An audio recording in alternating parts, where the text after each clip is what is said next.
Hello there, how are you tonight? Before we begin tonight's quiet journey into the ancient world, you might want to dim the lights, get comfortable, and settle into a cozy place. These slow stories from the past are best enjoyed when the world around you grows calm. And if you enjoy relaxing history, don't forget to like and subscribe. It ensures you'll always have another story ready when sleep stays away. Let me know in the comments where you're watching from tonight. Now, let's travel back nearly 2,000 years to the crowded city of Rome.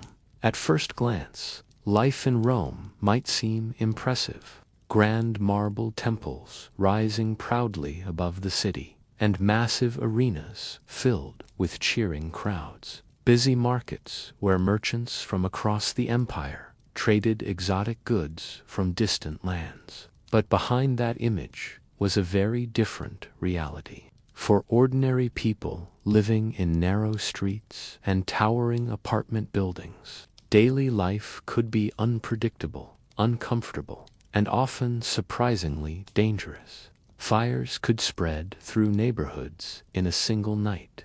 Buildings sometimes collapsed without warning. Disease moved easily, and crime lurked in the shadows. Tonight, we'll slowly explore the hidden dangers of everyday life in ancient Rome. So relax, get comfortable, and let's step quietly into this world. Imagine standing on a hill overlooking Rome in the early morning. The city stretches out before you like a vast living maze. Thousands of rooftops crowd together under the rising sun, their clay tiles glowing softly in shades of red and orange. Thin lines of smoke drift upward from cooking fires. In the distance, the stone structure of the Colosseum casts a long shadow. From far away, Rome appears like the center of the world. And in many ways, it was. At the height of its power, Rome controlled lands that stretched across 3 continents. Its roads connected distant provinces.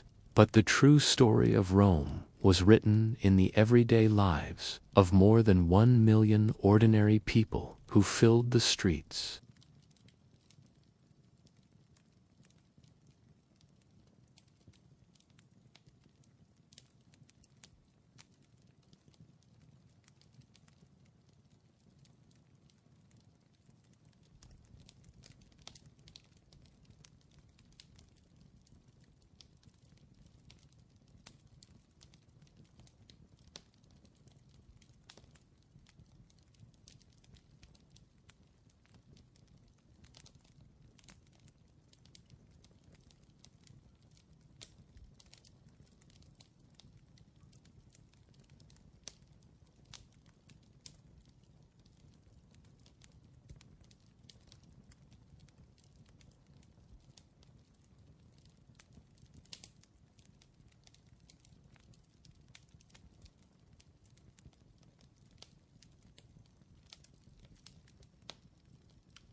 Garbage was sometimes thrown into the streets.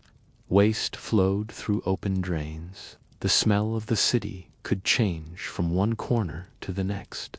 In these conditions, illness traveled easily.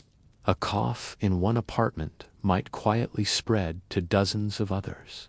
And when night fell, the dangers only grew worse. Street lighting was rare. The moon and flickering lamps provided the only guidance. Thieves and criminals could move unnoticed. Many citizens preferred to stay indoors after sunset, locking their doors and hoping for quiet.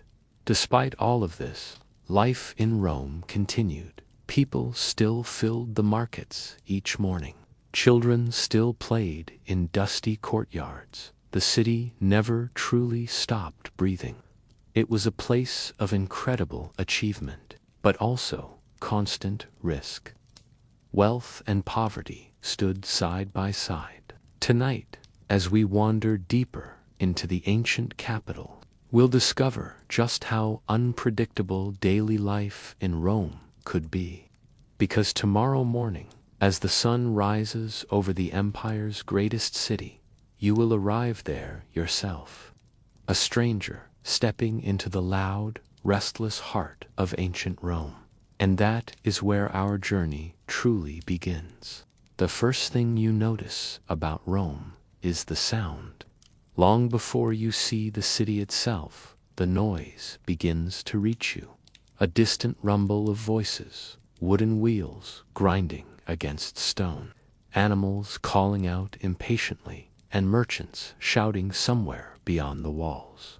As you move closer along the dusty Roman road, the great capital slowly rises before you. Massive stone walls stretch across the hills, broken only by large gates where travelers, traders, and citizens pass in and out throughout the day. Guards stand watch near the entrance, leaning on their spears as carts creak past them in slow procession. You join the quiet line of travelers waiting to enter. Ahead of you is a merchant caravan loaded with sacks of grain. Behind you, a farmer guides two stubborn goats that seem uninterested in moving any faster than absolutely necessary. Above the gate, banners flutter lazily in the warm Mediterranean air. Rome does not look rushed from the outside, but as soon as you step through the gate, everything changes. The calm road suddenly transforms into movement. People everywhere. The street ahead stretches deep into the city, but it is already crowded. Citizens hurry past with baskets of vegetables. Laborers carry heavy tools across their shoulders. Slaves move quickly through the crowd, trying not to block the path of their masters. Carts roll by slowly, their wheels clattering loudly against the stone. A mule pulling a wooden wagon snorts impatiently as the driver calls out for people to clear the way. Move aside. Coming through. The smell of the city arrives almost immediately. Warm bread from a nearby bakery mixes with the sharp scent of animals, smoke from cooking fires, and the faint but unmistakable odor of waste. It is not unpleasant at first, just overwhelming. Rome is alive in every direction. If you stop walking for even a moment, the flow of people simply moves around you, like water flowing past a stone in a river. Above your head, the city rises higher than you expected. Tall apartment buildings line the narrow street. These structures, known as insulae, can reach 5 or 6 stories high. From the ground, they appear enormous, their upper floors leaning slightly outward as if they are watching the chaos below. Wooden balconies hang above the street. Laundry flutters in the breeze between windows. From somewhere above, someone empties a bucket of water into the gutter below, narrowly missing a passing pedestrian. You quickly learn one important rule of Rome.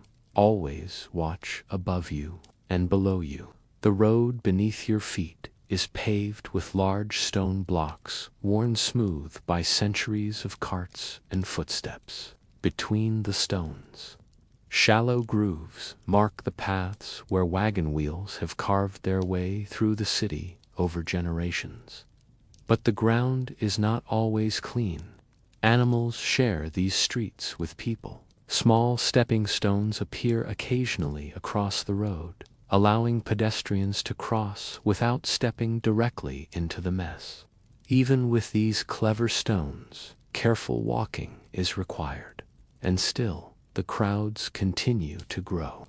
You pass a small open market where vendors sit beneath simple cloth awnings. One man loudly advertises fresh olives. Another sells clay lamps, their shelves stacked neatly in rows.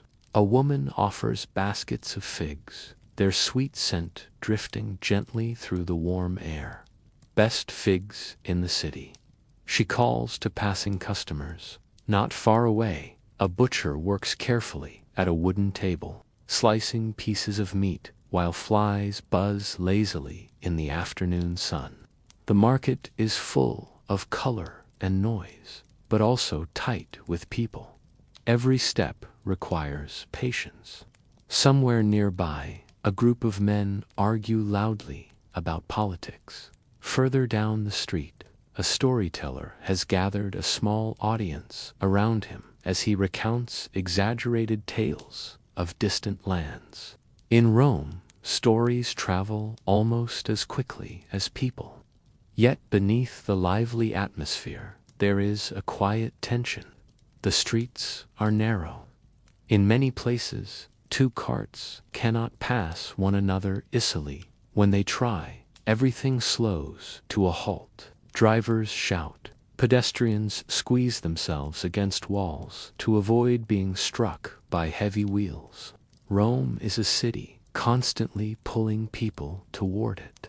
Soldiers returning from distant provinces. Farmers hoping to sell their crops. By midday, the narrow roads feel almost too small to contain everyone. Looking up again at the tall buildings above you, it becomes clear just how many people must live within these walls. Each person with their own story, their own worries, their own quiet hopes for tomorrow. But as the day slowly fades toward evening, the crowded streets of Rome begin to change. The markets close, the shadows grow longer, and the towering apartment buildings begin to reveal some of the hidden dangers, which is where our journey will continue next, as we step inside the towering homes of ordinary Romans, the insulae, and discover why living high above the streets of ancient Rome was often far more dangerous than it first appeared. As you continue deeper into the crowded streets of Rome, the towering buildings surrounding you begin to feel even more imposing. From the ground, they seem almost endless. 5, sometimes 6 floors, stacked high above the narrow street. Their upper windows catching the fading sunlight, while the lower levels remain in permanent shadow. These structures are known as insulata, apartment buildings, where the majority of Rome's population lives. For the wealthy citizens of Rome, life looks very different. They live in spacious houses called domus, hidden behind thick stone walls and quiet courtyards. Their homes contain gardens, fountains, and cool marble floors. But for the ordinary people of Rome, the bakers, laborers, porters, and craftsmen, the insula is where life unfolds. And while these buildings allow thousands of people to live within the crowded city, they are far from safe. Standing at the entrance of one such building, you notice how narrow the doorway is. A wooden door swings slowly on worn hinges. Inside, a dim staircase spirals upward. The air immediately changes. Outside, the city felt noisy and open. Inside the insula, the space is tight, warm, and filled with the quiet sounds of daily life. Footsteps echo on wooden stairs. A baby cries somewhere above. Someone nearby is grinding grain with a stone mill. The stairway itself creaks slightly as people climb past one another. These buildings were designed to hold many families in very small spaces. The lower floors, closest to the street, are the most desirable. Here, small shops often occupy the ground level, selling bread, wine, or simple household goods. Above them live families who can afford slightly better conditions. The higher you climb, the smaller the apartments become, and the more dangerous they can be. By the time you reach the upper levels, the rooms are often little more than cramped wooden spaces. Some apartments have no running water. Others rely on shared latrines several floors below. Residents must carry water upstairs in heavy clay jars each day. At night, The only light comes from small oil lamps flickering against the walls, and those lamps bring their own risks. Many insulae are built quickly and cheaply by landlords eager to house the growing population. Builders sometimes use poor quality materials. Cracks slowly creep across plaster walls.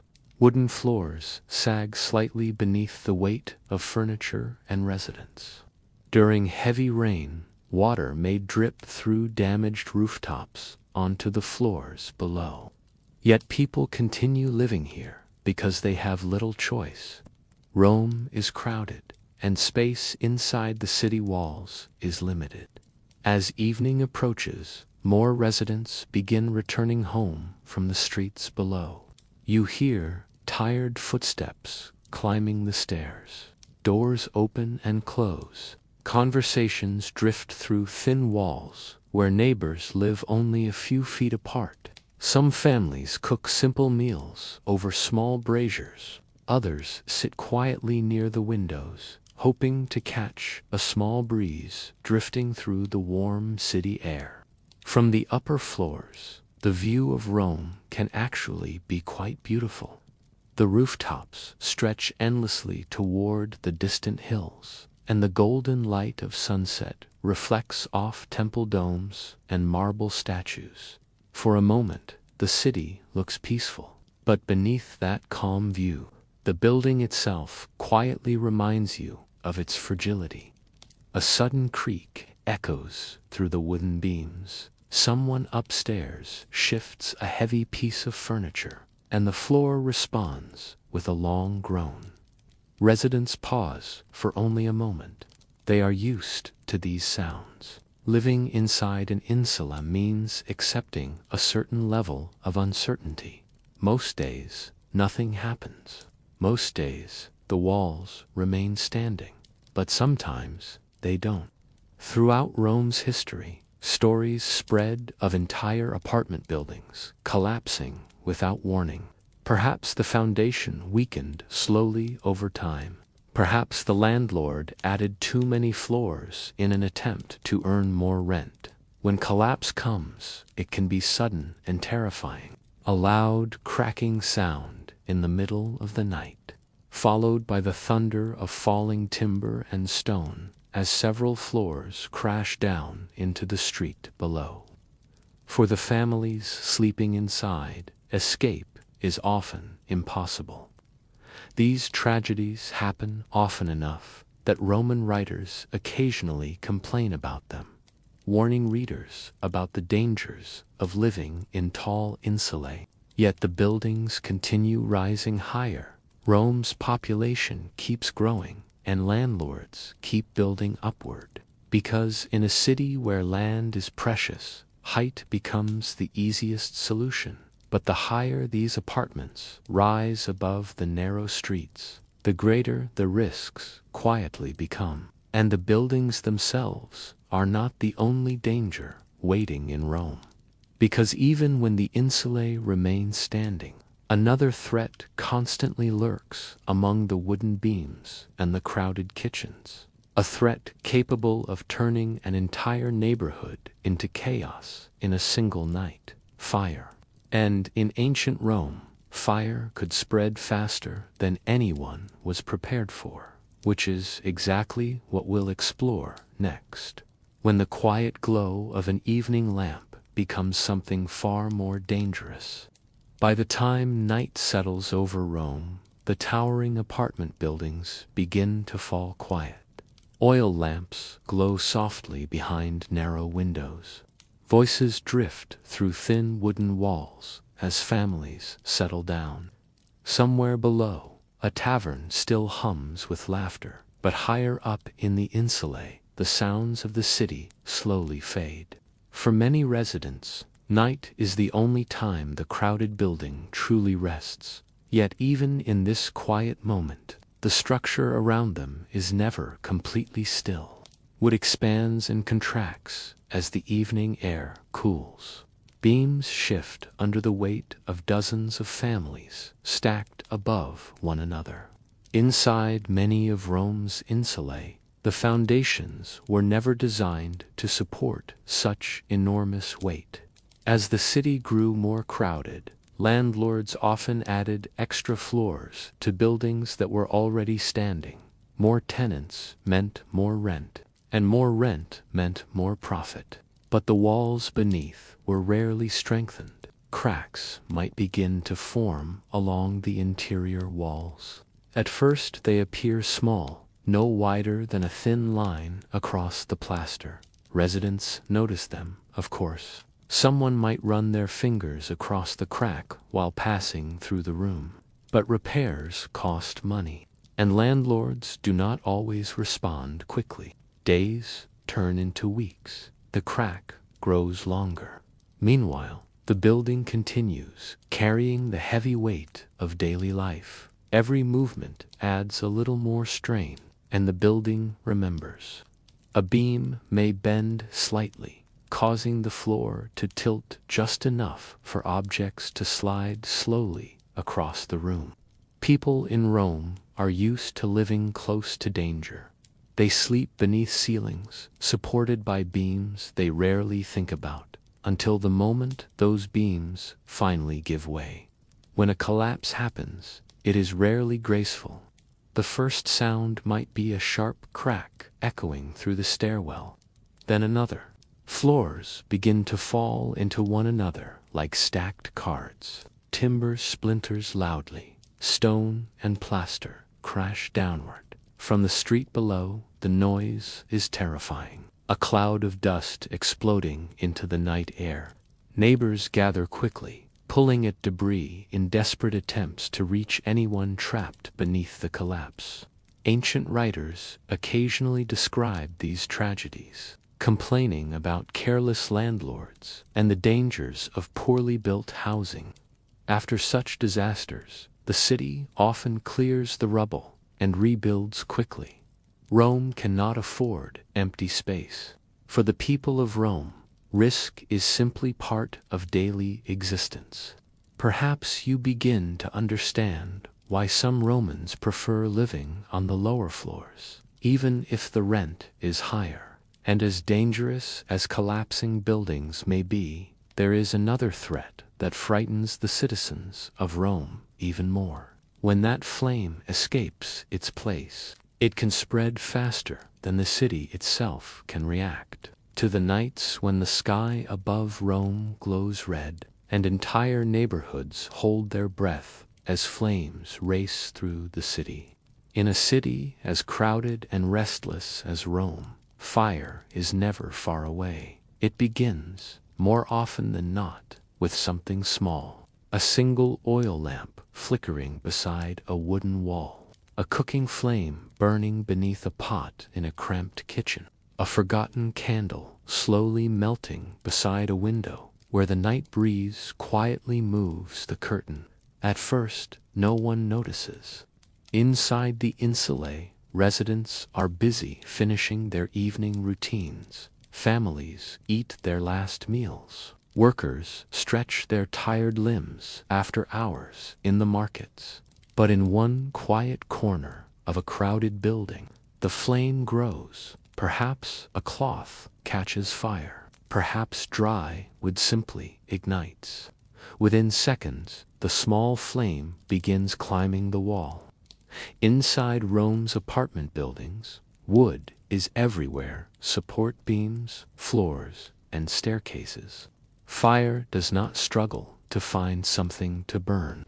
It feeds easily. The smoke comes first, a thin gray ribbon curling toward the ceiling. Suddenly, the calm night is broken by a shout. Fire. Doors swing open. Feet rush across wooden floors as residents wake. The staircases act like chimneys, pulling heat and smoke upward. Flames leap quickly from one floor to the next, feeding on dry beams. From the street below, neighbors begin to see the orange glow in the windows. Shouts echo through the night. Residents rush outside, carrying bundles. Rome's streets are narrow. The buildings stand tightly packed together.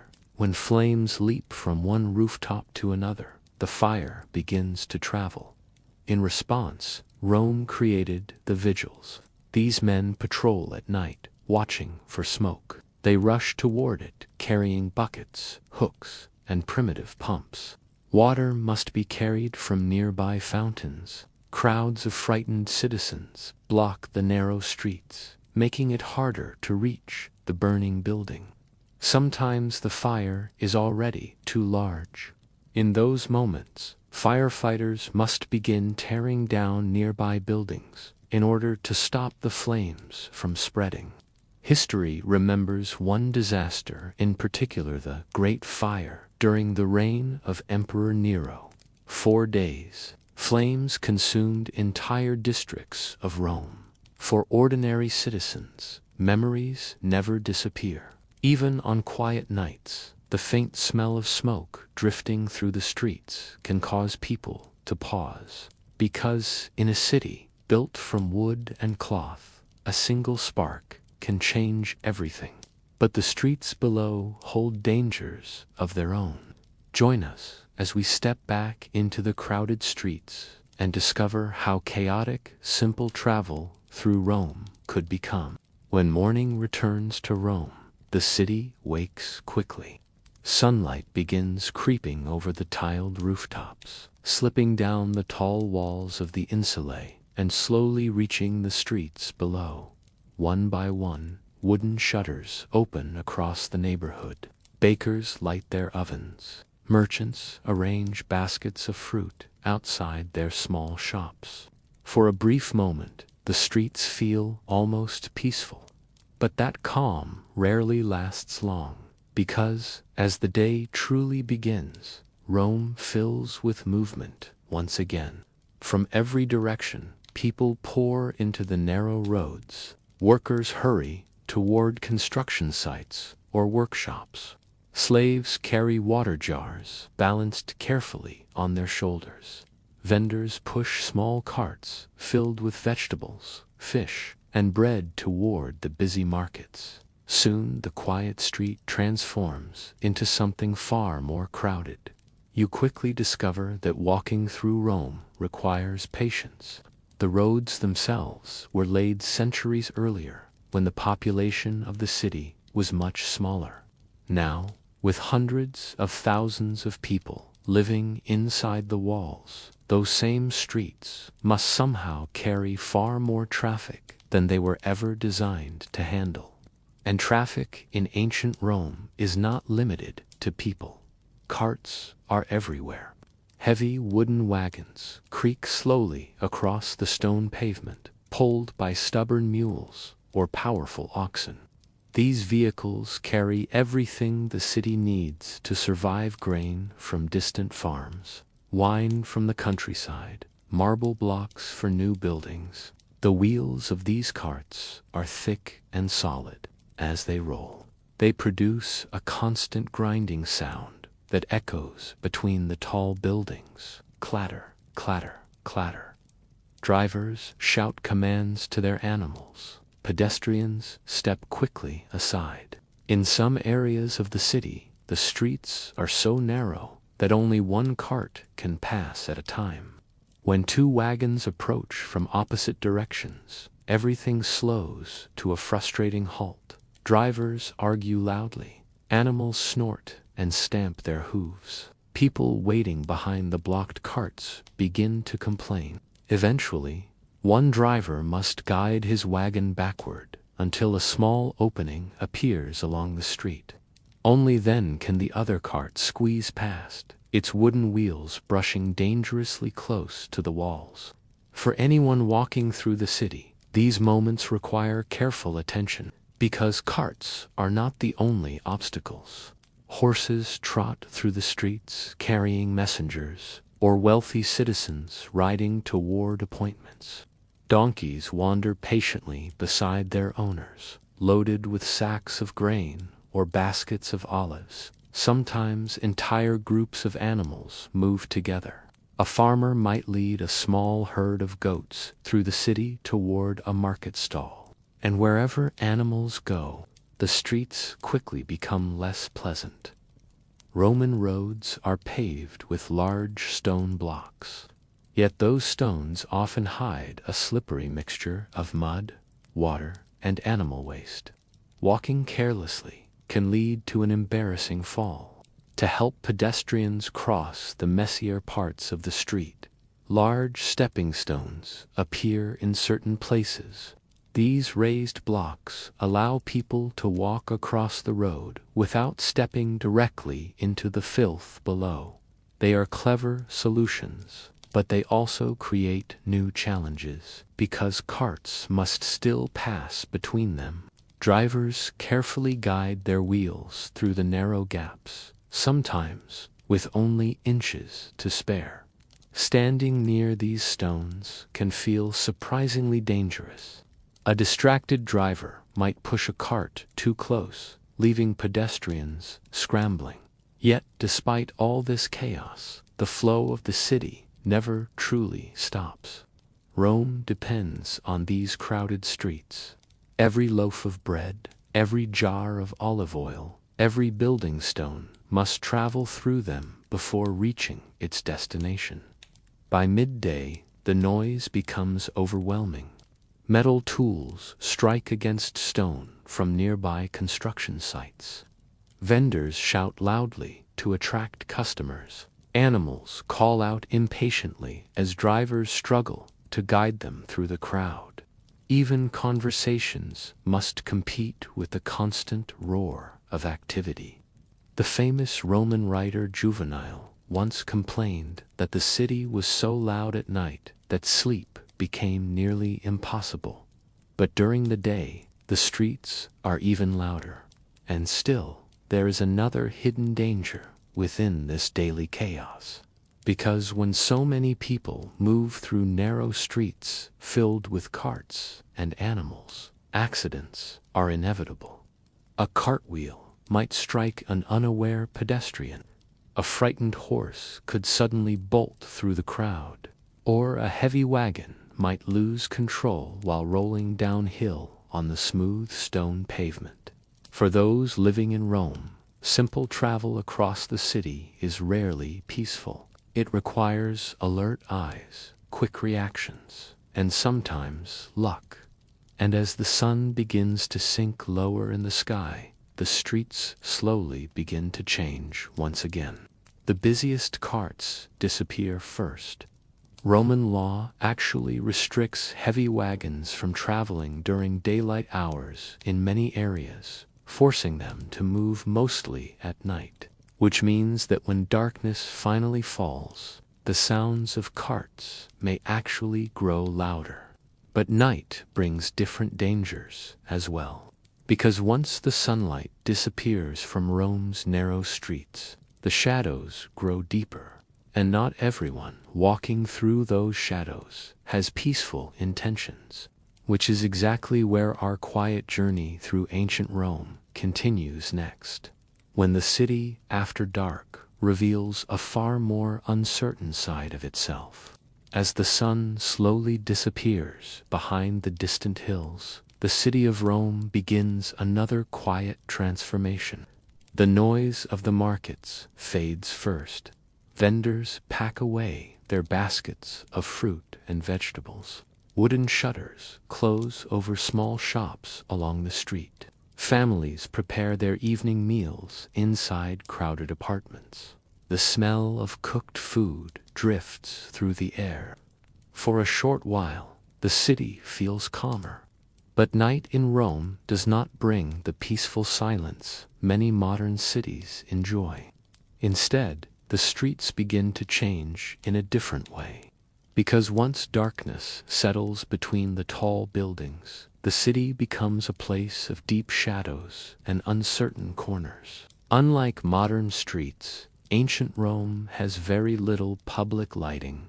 A few oil lamps may flicker outside taverns or important buildings. Most roads remain dim and difficult to see. The narrow alleys between insulae grow especially dark as the upper floors block the moonlight. In these places, the darkness feels thick, and within that darkness, some people move more confidently than others. Most citizens of Rome try to return home before the night grows too deep. Families lock their doors and remain inside. But not everyone stays indoors. Some workers still travel. Messengers hurry across the city, carrying important news. Late customers visit taverns where wine and conversation continue long after sunset. Among these people, others move quietly through the shadows. Thieves, pickpockets, groups of young troublemakers looking for easy targets. The crowded conditions of Rome make crime surprisingly common. In the busy confusion of the streets, a skilled thief can disappear almost instantly. During the day, crowds offer some protection. But at night, those same empty streets create opportunity. Imagine walking home through one of Rome's narrow alleys after visiting a friend. The moonlight barely reaches the ground. Your footsteps echo softly against the stone walls. For a moment, the street seems completely empty. Then you hear another sound behind you, a faint movement, a quiet footstep. In many cases, it might simply be another traveler heading home. Roman writers described the dangers of nighttime travel. One poet warned that walking after dark could feel like moving through a maze. Sometimes the criminals work alone. A pickpocket might quietly slip through the shadows, watching for someone distracted or carrying a visible purse. With a quick movement of skilled fingers, the purse disappears before the victim even notices. Other times, the threats are more direct. Groups of young men might block a narrow street, demanding money or belongings from anyone unlucky enough to pass through. The crowded insulae create perfect hiding places. A thief can vanish into a stairwell, climb several floors, and disappear. To help control crime and fires at night, the Roman government established a group known as the Vigils. These men patrol the streets after dark, carrying lanterns and wooden staffs. They also act as a form of nighttime police. When the Vigils walk through a neighborhood, their presence brings a small sense of security. The glow of their lanterns pushes back the darkness for a moment. Yet Rome is enormous. Even the Vigils cannot patrol every alley. So many citizens choose a simpler solution. They avoid the streets at night whenever possible. Inside their homes, doors are secured. Families gather around small lamps while the noises of the city slowly fade outside. Occasionally, shouts still echo through the distant arguments outside taverns or the hurried footsteps of someone trying to reach home. The night passes slowly, and when morning finally returns, the dangers of darkness fade once again beneath the rising sunlight. But the quiet truth remains. Rome may be the greatest city in the ancient world, yet its citizens cannot escape the risks hidden within. Sometimes the threat comes from something far less dramatic, yet far more constant. Something found beneath your feet every time you step outside. The streets themselves. While Rome may be impressive to look at, they are rarely clean. For millions, the city's sanitation creates problems that affect nearly everyone, which is where our story continues next, as we look at the dirtier side of life. As evening settles gently over the city of Rome, the familiar noise of the day begins to soften. The sun lowers behind the distant hills, casting long golden shadows across the rooftops and temple columns. One by one, merchants begin closing their stalls in the crowded markets. Wooden shutters creak as shopkeepers secure their doors for the night. For a moment, the city feels almost peaceful. Warm light spills from bakeries where the last loaves of bread are pulled from glowing ovens. The scent of roasted meat drifts out from taverns where travelers and workers gather for a final meal. But as the sky slowly darkens, something else quietly changes. Rome begins to empty. Not completely, of course. A city this large never truly sleeps. Yet many ordinary citizens begin making their way home before darkness fully arrives. Because walking through Rome after sunset is rarely comfortable. As the last sunlight fades between the tall insulae, the streets grow dim very quickly. The upper floors of the apartment buildings lean over the narrow roads like silent watchers, blocking much of the remaining light from the sky. Soon, most of the streets exist in shadow. Oil lamps appear here and there along the entrances of taverns and temples. But these scattered lights do little to brighten the city as a whole.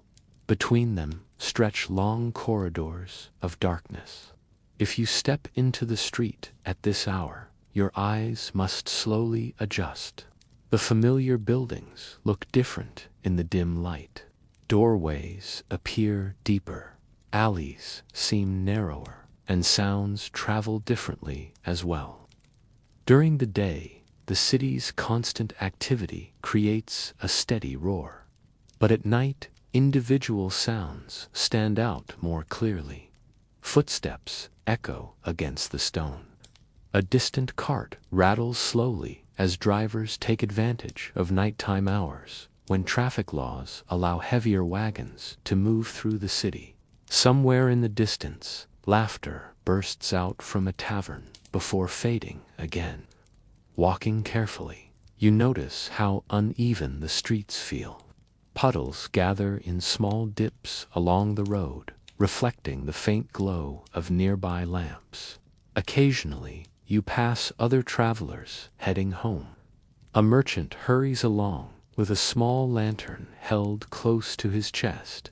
Two workers walk together quietly, their conversation low and tired.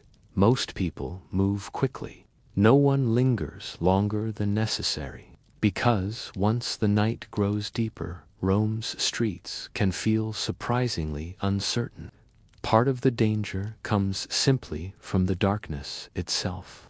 It is easy to stumble over loose stones. Sometimes water from upper apartments is thrown carelessly from windows, splashing into the street without warning. Roman citizens even develop a dark sense of humor about this risk. Writers joked that you should worry more about what falls from windows above, broken pottery, old food, or worse. These small hazards remind everyone that nighttime in Rome requires attention and caution. Another reason many citizens avoid the streets after sunset is the simple unpredictability of crowds that remain. Taverns stay open late. Inside, groups of men gather around cups of wine, sharing stories or arguing loudly about politics and sport. Most nights, the conversations remain friendly, but occasionally tempers flare. When arguments spill into the street, they can quickly attract unwanted attention. Passersby find themselves caught between shouting voices. In the darkness, even small disagreements can feel more threatening.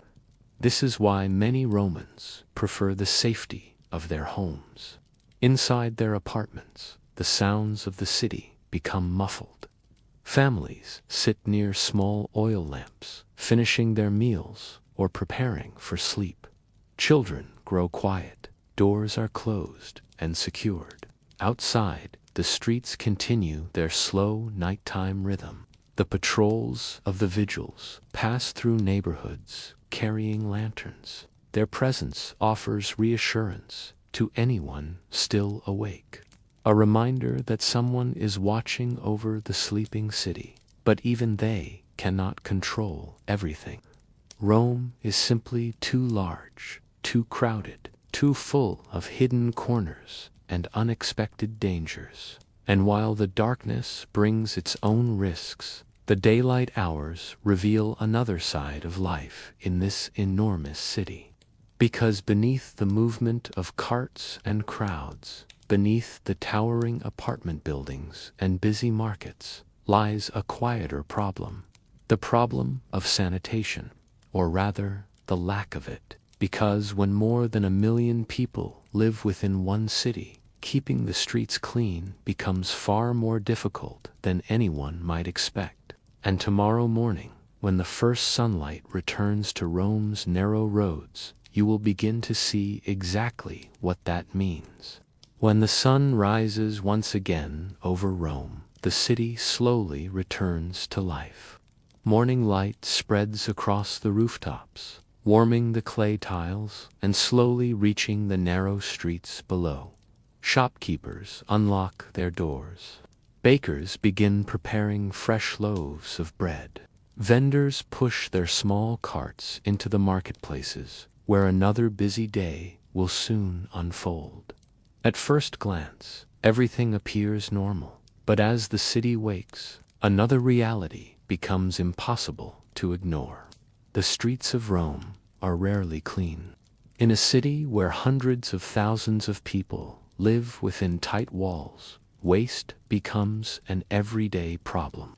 Every household produces it, every market generates it, and somehow all of it must go somewhere. Unlike modern cities, Rome has no organized system of garbage collection moving quietly through the neighborhoods each morning. Instead, much of the waste simply ends up in the streets. Walking along the stone roads, you begin to notice the gutters that run beside them. These shallow channels are meant to carry away rainwater and other liquids that flow through the city, but they carry much more than water. Food scraps from yesterday's meals drift slowly along the edges of the street. Broken pottery pieces lie scattered between the stones. Wilted vegetables and fish remains from nearby markets sometimes sit where they were thrown, waiting for animals or scavengers to remove them. Occasionally, someone opens a window above the street and empties a bucket directly into the gutter below. Residents shout warnings before doing this at least most of the time. Look out below. Even with the warning, pedestrians sometimes jump aside at the last moment to avoid an unpleasant splash. This practice may sound surprising, but in crowded insulae, where many apartments lack private sanitation, people must dispose of waste somehow. The result is a city that constantly struggles with cleanliness. Animals add to the situation. Donkeys, horses, and oxen travel the streets every day pulling heavy carts filled with goods. These hard-working animals leave behind waste of their own, which mixes quickly with the mud and dust along the roads. In dry weather, the mixture becomes powdery and unpleasant, stirred into the air by passing carts and wandering crowds. In rainy weather, the streets transform into slippery pathways where water and debris collect between the worn stones. Yet Rome is not completely without solutions. The city actually possesses one of the most impressive drainage systems in the ancient world. Deep beneath the streets runs a network of tunnels designed to carry water away from the city. The most famous of these ancient drains is the Cloaca Maxima, an enormous sewer system originally built centuries earlier. At first, it was designed simply to remove floodwater. Over time, it became an important channel for draining waste away. But even such remarkable engineering cannot solve every sanitation problem in a city this large. Many neighborhoods remain crowded and poorly maintained. In the busiest markets, the ground becomes littered with scraps. Fishmongers throw away scales and bones. Butchers leave behind pieces of meat that attract buzzing flies. The smell of the marketplace changes depending on the hour. Early in the morning, Fresh produce and bread dominate the air. By afternoon, the scents become heavier, and by evening, the mixture of food, animals, and streets can create an atmosphere difficult to ignore. For the citizens of Rome, this is simply part of daily life. They learn to navigate the streets carefully. Sandals are designed with thick soles to protect feet from the uneven ground. Children grow up understanding which areas of the street to avoid. Merchants sweep the space in front of their shops when possible, hoping to keep their immediate surroundings slightly cleaner than the rest. Still, sanitation remains an ongoing challenge, and where sanitation struggles, health problems often follow. Because when waste gathers in crowded spaces, it attracts more than just unpleasant smells. Flies multiply quickly. Rats explore the gutters, searching for scraps. Standing water becomes a breeding ground for insects that spread illness from one part of the city to another. The Romans themselves do not fully understand how disease travels, but they certainly notice the patterns. Certain neighborhoods seem to experience more sickness than others. Illness spreads quickly through crowded apartments. A cough in one room can soon be heard in another. And when so many people share the same environment, sickness rarely stays isolated for long. As the day moves forward and the markets fill with people once again, most citizens simply accept these conditions. Rome is powerful. Rome is wealthy. Rome is magnificent. But Rome is also messy. And beneath the beauty of its temples lies a city constantly struggling with the simple realities of everyday life. Yet sanitation is only one piece of a larger problem. Because when millions of people live close together in crowded buildings, illness does not just appear occasionally. Sometimes it spreads quietly, quickly, and far more easily than anyone in the ancient world fully understood, which is where our journey through Rome continues next. As we explore how disease could move through the crowded capital, as the day continues in Rome, the streets remain full of life. Merchants call out to passing customers. Children weave through the crowds, chasing one another between market stalls. Workers move steadily through the city, carrying tools, baskets, and jars as they hurry toward their daily tasks. From a distance, the scene might appear lively and energetic, yet hidden within this constant movement lies a quieter danger one that spreads silently: disease. In a city as enormous as Rome, illness rarely remains isolated for long. Historians believe that at the height of its power, the population of Rome may have reached nearly 1 million people. For the ancient world, this number was almost unimaginable. Most cities of the time were only a fraction of that size. But Rome had become the center of a vast empire. People arrived constantly from distant province traders, from North Africa, sailors from Greece, soldiers returning from campaigns in the far corners of Europe and the Middle East. Each traveler brought stories, goods, and sometimes sickness. Inside the crowded insulae, families lived close together in small rooms stacked one above another. Neighbors shared staircases, hallways, and water sources. If one person became ill, others nearby were rarely far behind. Imagine a narrow apartment room where a family gathers in the evening. The air is warm, the windows small. Someone coughs quietly while preparing a simple meal. At first, it may seem like nothing more than fatigue from a long day of work, but over the next few days, the cough grows worse. Soon another member of the family feels weak. A neighbor on the same floor begins to complain of similar symptoms. Without understanding exactly how diseases spread, the people of Rome simply try their best to care for the sick. Some visit doctors who rely on a mixture of observation, herbal remedies, and traditional theories about the balance of the human body.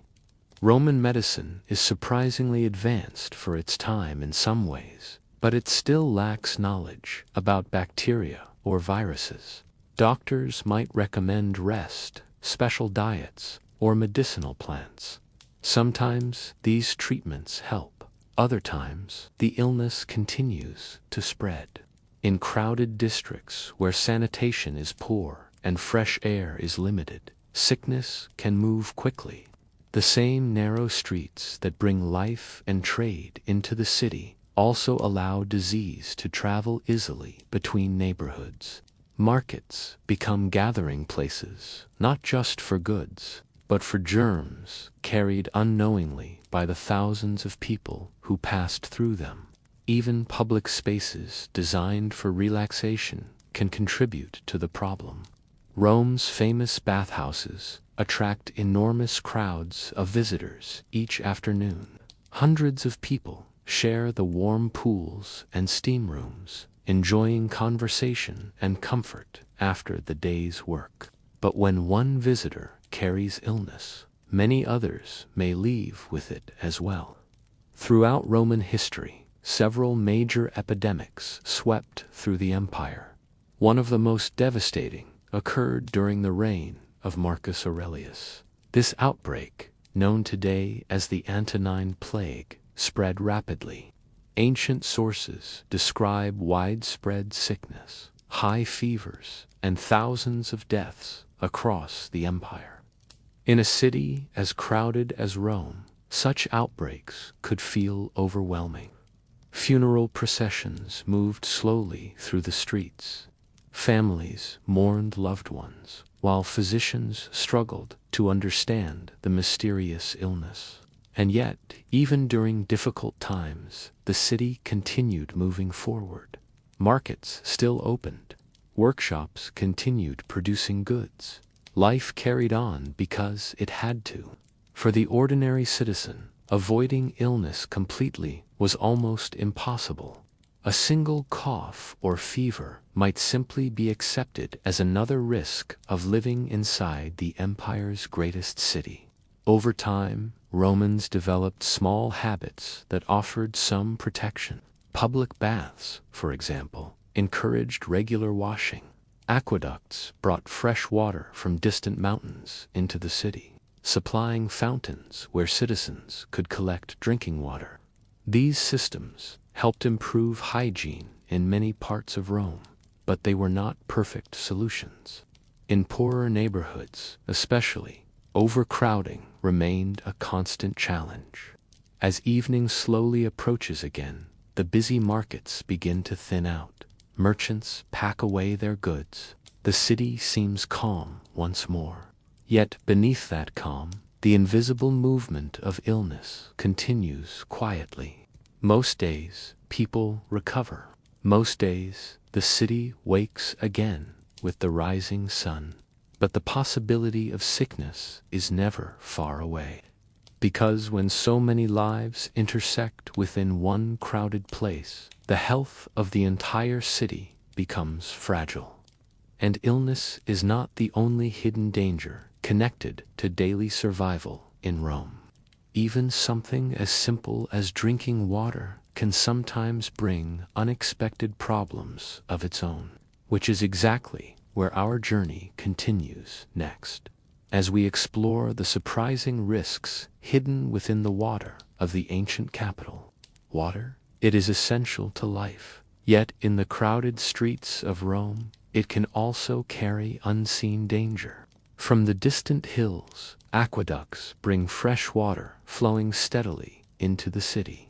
Marble fountains stand at busy intersections, where citizens collect clean water for drinking, cooking, and washing. Some houses, particularly the wealthier domas, even have private taps, while most insulated residents share communal wells. At first glance, the system seems remarkable engineering so advanced that water from miles away can reach the heart of the city. But even this ingenuity cannot protect against the hidden risks that accompany city life. The first problem begins with overcrowding. Thousands draw from the same fountains, touching the basin edges with dirty hands. Small particles, invisible to the eye, accumulate quietly. Bacteria and parasites hitch rides from person to person. One sip may seem harmless. Another may bring fever, stomach cramps, or something far worse.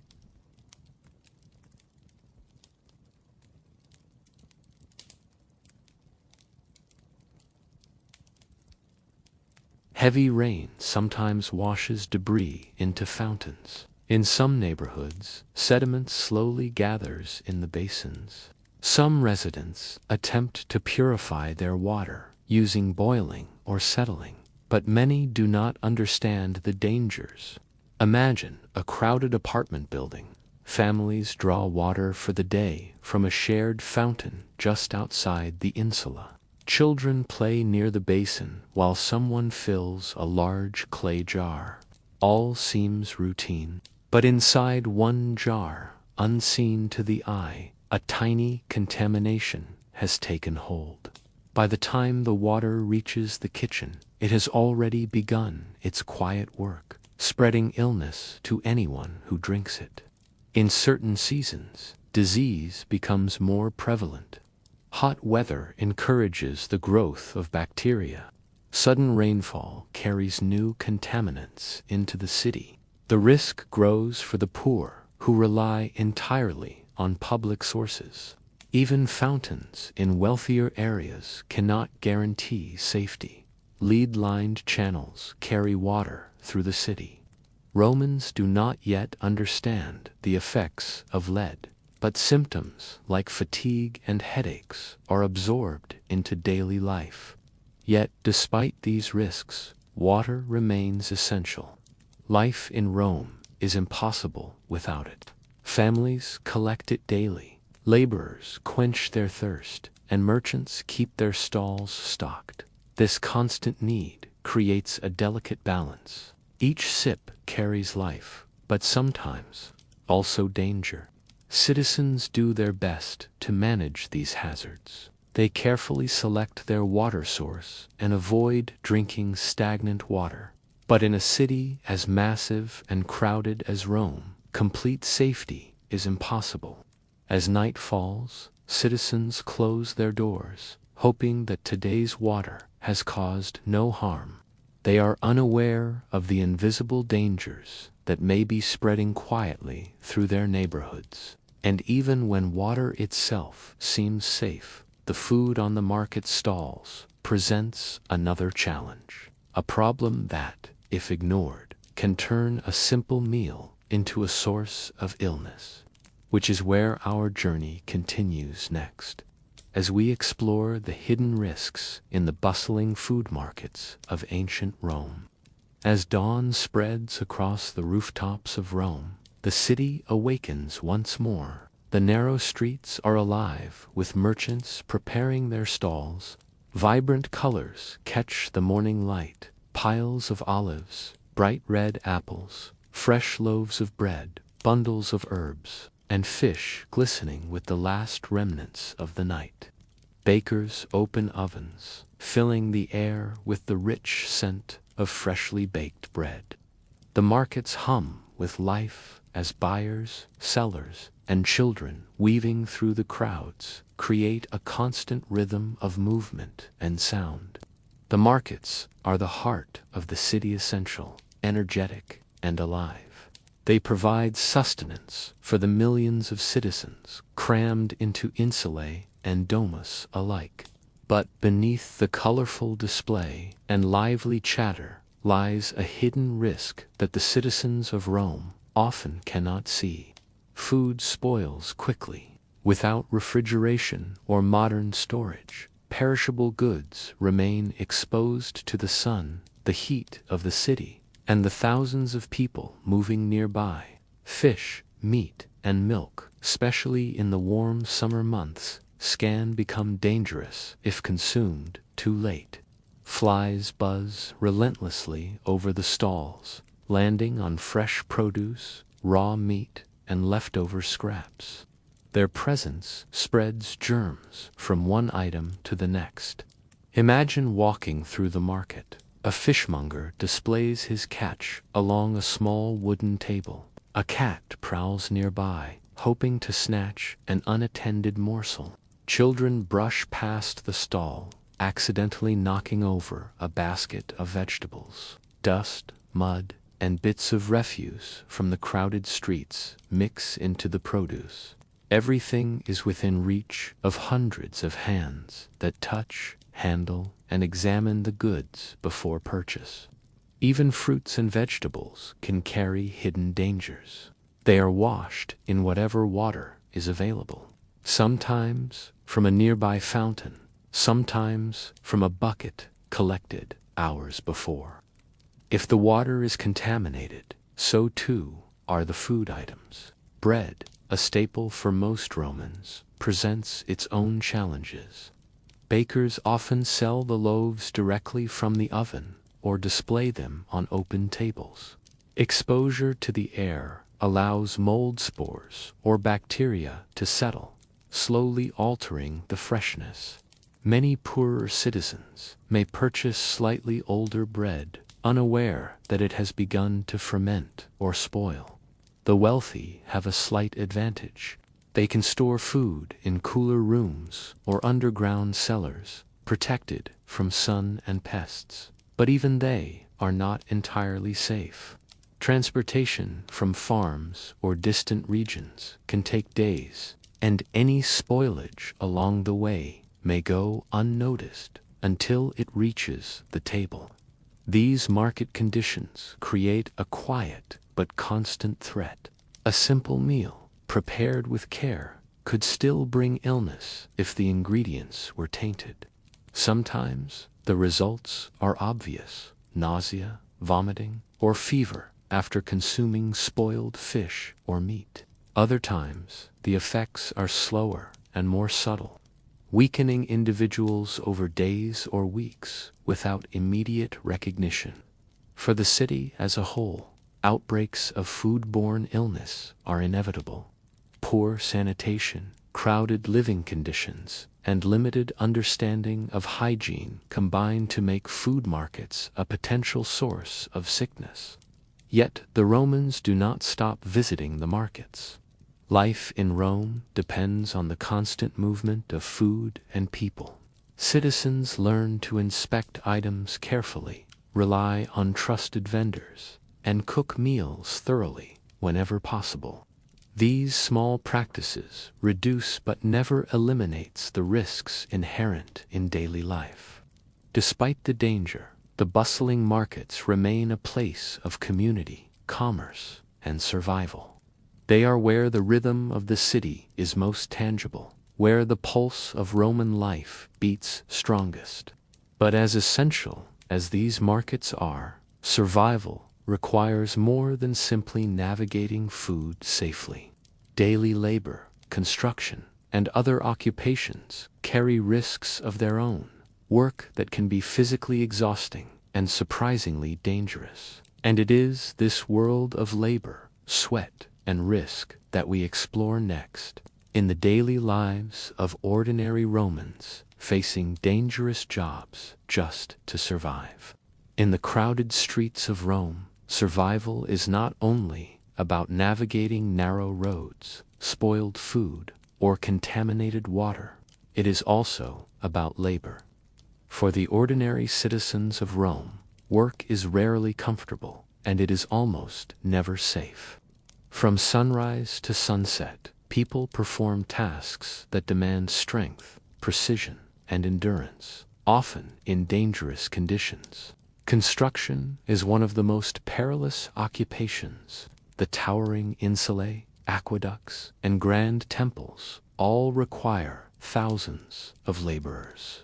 They move heavy stones, lift timber, and mix mortar under the relentless sun, on rudimentary scaffolds made of lashed wooden beams. A misstep can send a worker tumbling several meters to the street below, surrounded by clattering tools or a collapsing scaffold. Builders face constant risk, but they are not alone. Dock workers at the port of Ostia handle goods arriving from across the empire. Barrels of wine, sacks of grain, and crates of goods must be loaded onto carts or lifted from ships with heavy pulleys. Mistimed movements, unstable cargo, or shifting crates can crush fingers, limbs, or worse. Even artisans confront daily hazards. Blacksmiths face glowing metal, hammers that miss their mark, and furnaces hot enough to cause severe burns. Potters inhale fine dust and risk serious cuts from sharp tools. Carpenters navigate splintered wood and saws with only basic protection. Street vendors carry their own subtle dangers. Carts and baskets weigh heavily on tired shoulders. Crowded streets mean constant jostling from passers-by, runaway animals, or falling debris from above. A moment of inattention can result in injury. Even the poorest citizen slaves and day laborers face daily risks. Many take jobs with little choice and even less oversight. Tasks are often assigned quickly, with little concern for safety. Mistakes are punished severely. Accidents may go unrecorded, quietly absorbed into city life. Some jobs bring the additional burden of exposure to disease. Laborers in public latrines or sewage channels risk illness simply by doing their job.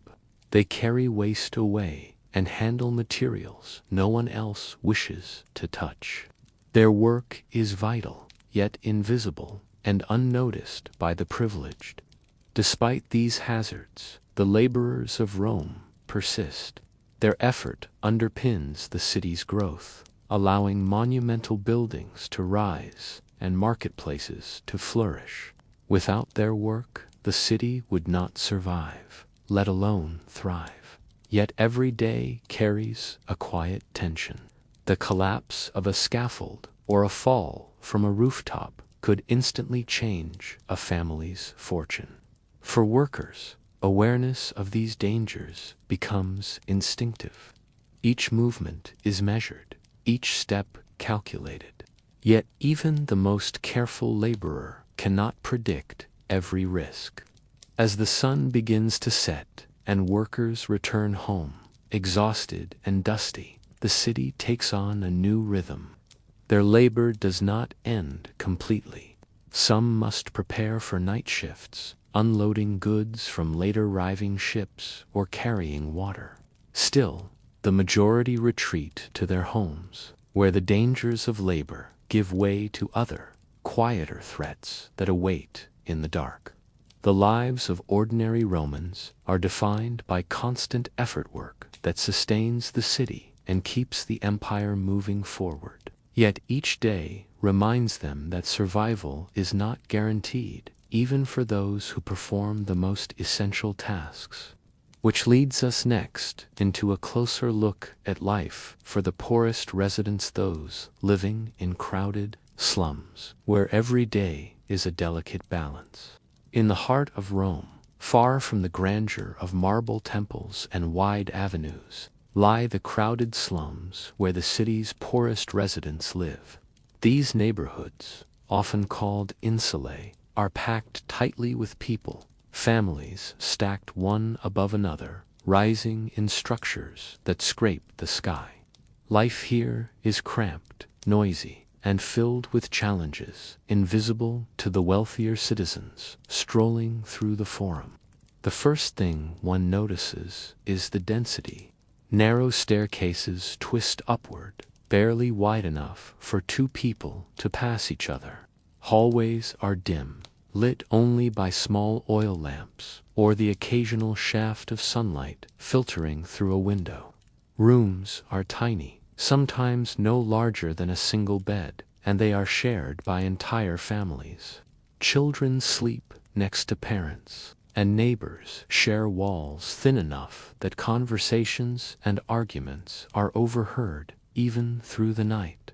Sanitation is a constant struggle. Latrines are communal, sometimes just a bucket or pit shared by dozens of residents. Water must be fetched from distant fountains, carried up multiple flights of stairs, and stored in jars that may serve other purposes. In these crowded conditions, illness spreads quickly. Fevers and coughs move silently through families and across floors. Noise is never ending. Outside the doors, the city never truly sleeps. Children run and shout through narrow corridors. The clatter of carts hammering from nearby construction and the distant shouts of market vendors all combine into a constant background hum. Food is another daily challenge. The poor often eat whatever they can afford, typically bread, porridge, or vegetables. Meat is a rare luxury. The risk of spoiled food is high, and every meal carries the possibility of illness. Employment is unpredictable. Day laborers, porters, and craftsmen may find work for a day or go without for several. Each day is a calculation. How to feed the family, how to pay the rent, how to survive until tomorrow. Children often contribute, running errands, helping in workshops, or assisting their parents in small trades. Even leisure is minimal, usually limited to brief moments in crowded courtyards or on the rooftops. Despite the hardships, life in the slums is not without community. Neighbors look out for each other. Shared meals, communal celebrations, and small acts of kindness are threads of humanity weaving through the struggle. In narrow corridors and stairwells, residents exchange news, gossip, and advice. Yet danger is never far away. Fires can break out in a single apartment and spread rapidly through the wooden structures. Collapse is a constant threat as insulae age and foundations weaken under the weight of countless residents. Crime hides in the alleys, and disputes over space, water, or food can escalate quickly. Vigilance is necessary at all times. Even at night, there is little peace. Children cry, neighbors argue, and the sounds of the city drift up through the narrow streets. Sleep is often light, interrupted by the knowledge that the world outside carries both invisible dangers and very visible threats. Yet within these slums, ordinary Romans endure. They adapt, they survive. Life here is harsh, but it is also vibrant. Each day is a careful balance between necessity and risk, a reminder that survival in Rome is never guaranteed. And while the poor struggle in these crowded neighborhoods, another group faces dangers even more severe: the slaves of Rome. In the heart of the city and across the countryside, a quiet but harsh reality defines the lives of thousands of people in Rome: slavery. For slaves, life is far more precarious than for even the poorest free citizens. They are bound by the demands of their masters, their freedom stripped away, and their daily existence dictated entirely by work and obedience. While some slaves live in the household of a wealthy family, attending to domestic tasks, others toil in fields or construction sites. Domestic slaves wake early. They carry water from fountains, sweep floors, and prepare meals in kitchens that smell of smoke and herbs. They polish the marble of the atrium, dust the furniture, and tend to the children of the household. Every action is observed, every mistake punished. A dropped vase or a burned meal could bring a swift and severe reprimand. Outside the city, other slaves labor in physically demanding environments. Fields under the hot Italian sun demand endless bending and harvesting. Quarry and construction slaves move heavy stone blocks or haul timber for public buildings. The work is exhausting, relentless, and dangerous. A misstep on the uneven terrain or a fall from scaffolding could be fatal. Slaves receive no compensation for these risks. Slaves also carry the hidden burden of constant scrutiny. In households, they are watched for any sign of disobedience or rebellion. In workshops and fields, overseers enforce labor with strict discipline. Punishments are not only physical, but often humiliating. Even small complaints about exhaustion, sickness, or injury might be dismissed, met with punishment.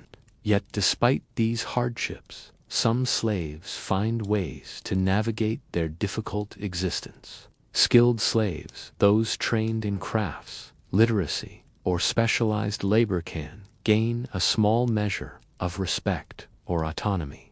They may manage accounts, teach children, or produce valuable goods. In these roles, life is marginally safer, though freedom remains out of reach.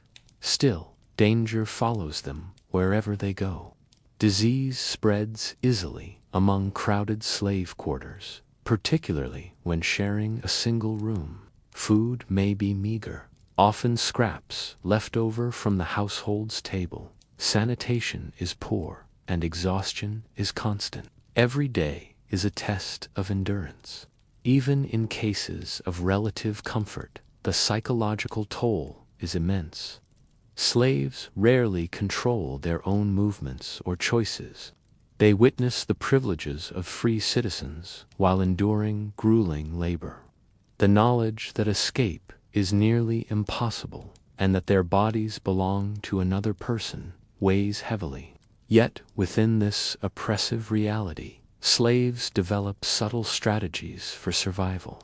Bonds form between fellow laborers. Quiet acts of kindness, shared meal, or a whispered warning become lifelines in a harsh world. Some slaves learn trades that may eventually allow them to buy freedom, though this is a long and uncertain path. Slaves live constantly on the edge of danger. Every task carries the risk of injury. Every movement must be calculated. And yet, despite the hardships, life must continue. Without their labor, Rome itself could not function. Households would lack food and water, construction projects would stall, and the vast machinery of the empire would grind to a halt. In many ways, the survival of Rome depends on those who live under the strictest constraints, those whose labor is taken for granted. As the streets of Rome bustle with citizens and slaves alike, the dangers of daily life extend far beyond work. Traveling through the city presents its own challenges, with crowds and narrow streets creating constant tension and quiet risk. Next, we follow the paths of all these Romans as they navigate the streets themselves, a daily journey filled with unseen threats. Walking through the streets of Rome is never a quiet or simple experience. From sunrise to sunset, the city pulses with life, movement, and a quiet tension that only grows when the population is packed tightly together. For citizens, laborers, merchants, slaves, and travelers alike, moving from one place to another is not just a matter of reaching a destination. It is an exercise in alertness, balance, and careful judgment. The streets themselves are narrow, often barely wide enough for two carts to pass side by side. Insulae loom overhead, their upper floors extending over the road, casting long shadows that obscure the path. Each step must be deliberate. The uneven stone pavement can be treacherous, and the constant mixture of mud, waste, and spilled water makes missteps common.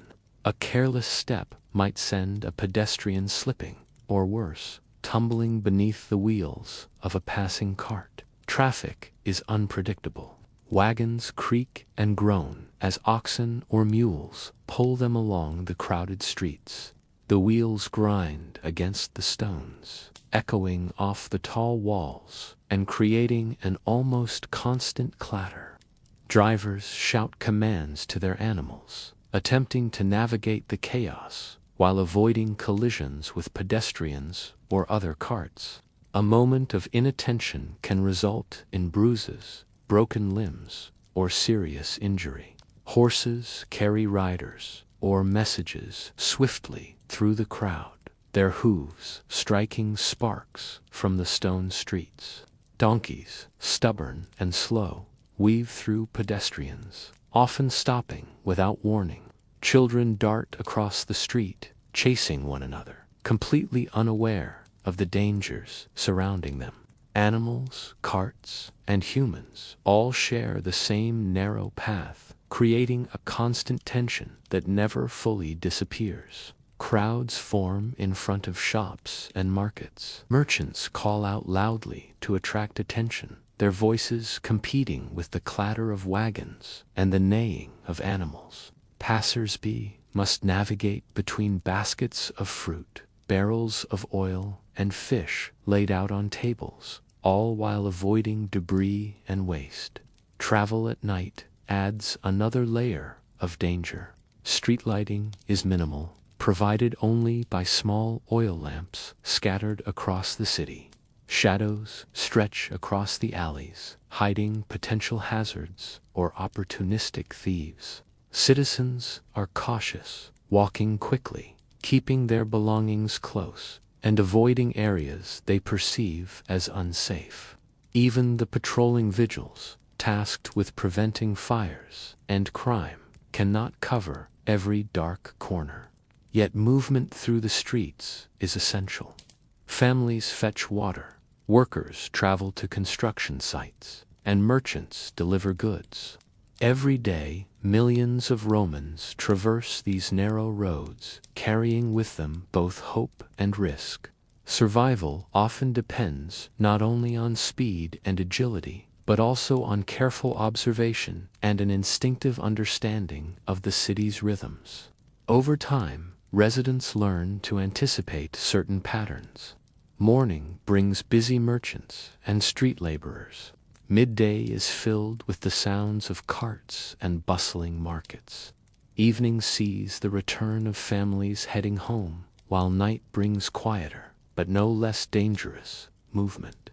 Each time of day has its unique hazards, requiring constant awareness.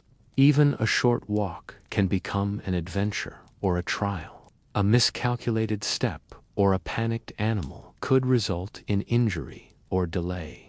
And yet, despite the chaos, life in Rome continues uninterrupted. Citizens adapt, and the city's rhythm persists, day after day. For those traveling the streets, danger is not only physical, but psychological. Constant vigilance becomes second nature. And while streets are fraught with hazards, certain public spaces like bathhouses offer a brief respite from these challenges. Yet, even here, safety is relative, and risks continue in unexpected ways. Next, we step quietly into the public baths, where relaxation and hygiene intersect with subtle dangers. In the midst of Rome's bustling streets and crowded insulae, public baths stand as a place of respite. These bathhouses, or thermae, are a cornerstone of Roman daily life, offering warmth, cleanliness, and a rare moment of relaxation. But even within their marble walls and steaming pools, danger quietly lingers. The baths are often enormous. Large halls echo with conversation, the slosh of water, and the clatter of sandals on polished floors. Pools of varying temperatures, some hot, some warm, some cool, invite citizens to bathe, soak, or simply sit and converse. Steam rises from the water, curling around the vaulted ceilings and filling the air with a heavy warmth. For many Romans, this is one of the few opportunities to rest after a long day of labor, travel, or market work. Yet, despite the apparent luxury, these spaces carry hidden hazards. Crowds are the first and most obvious risk. Hundreds of people often occupy a single hall or pool simultaneously. Moving through narrow passageways or navigating slippery floors can lead to accidents. Hygiene, while the purpose of the baths, is another concern. Shared water among thousands creates a fertile environment for disease. Soap is limited, and the combination of sweat, dirt, and minor cuts can affect many visitors before anyone realizes what has occurred. Social dynamics add another layer of tension. The baths are a space for conversation, gossip, business deals, and social maneuvering. Arguments or rivalries can flare unexpectedly, turning what should be a calm environment into a setting for conflict. Certain areas of the baths, such as steam rooms or hot pools, increase the risks. The intense heat can exhaust the body. Some Romans spend hours soaking, unaware of the strain. In these environments, fainting or collapse is a real possibility. Despite these risks, the baths are central to daily life. For many, they offer essential hygiene, relaxation, and social interaction. Children splash in shallow pools under the watch of parents, while older men discuss politics and philosophy. Slaves play a crucial role in the operation of the baths. They maintain the furnaces that heat the water and scrub the floors. Their labor ensures the bathhouse functions smoothly, yet exposes them to hazards, scalding water, and constant physical exertion. Even the architecture itself carries subtle dangers. Marble floors and polished stone steps are beautiful to behold, but treacherous to traverse. And yet, for all the potential dangers, the baths remain a haven. Citizens return daily, balancing the risks against the relief of warm water. Here, in the midst of a city defined by chaos and labor, the baths offer a rare moment of calm. Still, relaxation in Rome often comes with a price. As citizens soak, the city outside continues to pulse with danger. In Rome, entertainment itself can be deadly, where crowds cheer as gladiators face life and death in the arenas. Next, we quietly step into the violent spectacle of the gladiator games, where danger becomes both entertainment and ritual. The roar of the crowd echoes through the massive stone amphitheater, carrying across the sun-baked sands of the arena. For the citizens of Rome, the gladiator games are more than just entertainment. They are a spectacle of life and death. It is a ritual that captivates, excites, and unnerves all who witness it. These games take place in arenas built with precision, the Colosseum being the most famous example. Tens of thousands of spectators gather, filling tiered seats that rise high above the arena floor. Flags flutter in the wind, merchants sell refreshments, and trumpets announce the arrival of combatants. The atmosphere is electric, charged with anticipation and the knowledge that today someone will fight and possibly die. Gladiators, often slaves, prisoners of war, or condemned criminals, prepare for combat with rigorous discipline. Their training is brutal, their bodies hardened to endure pain and injury. Yet no amount of preparation guarantees survival. Each match is unpredictable. A single miscalculation, a poorly timed strike, or a moment of hesitation can be fatal. The arena itself is a carefully constructed stage of danger. Sand covers the ground, softening falls, but also hiding debris. Obstacles may be placed to challenge the fighters, and occasionally, exotic animals are introduced to increase the spectacle. Lions, leopards, or bears brought from distant provinces. Their sharp claws and teeth a deadly hazard to both man and beast. Spectators experience a mix of thrill and anxiety. The games are designed to inspire emotion cheers for skillful strikes, gasps for near misses. The thrill is intoxicating, but so too is the reminder of mortality. Every combatant is human. Every strike carries the possibility of permanent injury or death. For the gladiators, the danger is constant. They train relentlessly in the ludi, learning how to wield swords, shields, and spears with precision. They practice defensive maneuvers and endurance drills, but even the most skilled can be defeated in an instant. Injuries, cuts, broken bones, or concussions are common, and medical care is often basic. The political aspect of the games adds another layer of risk and intrigue. Wealthy patrons sponsor fighters. They seek favor with the emperor or visibility among the masses. The crowd's mood can shift unpredictably. Their cheers and boos may influence decisions, even determining the fate of a defeated gladiator. A thumbs up may grant mercy, a thumb down an immediate end.